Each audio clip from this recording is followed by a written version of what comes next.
The Listeners by Walter de la Mare. Is there anybody there? Said the traveller, knocking on the moonlit door, and his horse, in the silence, champed the grass of the forest's ferny floor, and a bird flew up out of the turret above the traveller's head, and he smote upon the door again a second time.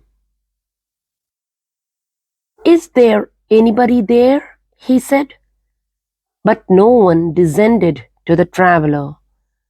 No head from the leaf-fringed sill leaned over and looked into his grey eyes, where he stood perplexed and still, but only a host of phantom listeners that dwelt in the lone house then, stood listening in the quiet of the moonlight to that voice from the world of men, stood thronging the faint moonbeams on the dark stair that goes down to the empty hall, hearkening in an air stirred and shaken by the lonely traveller's call, and he felt in his heart their strangeness,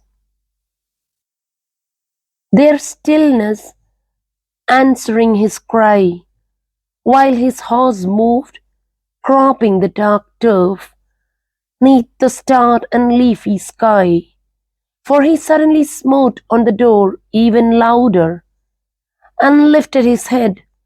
Tell them I came, and no one answered, that I kept my word, he said.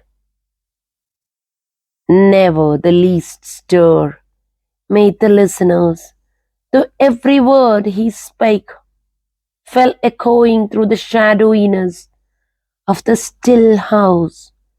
From the one man left awake, aye, they heard his foot upon the stirrup, and the sound of iron on stone, and how the silence surged softly backward when the plunging hoofs were gone.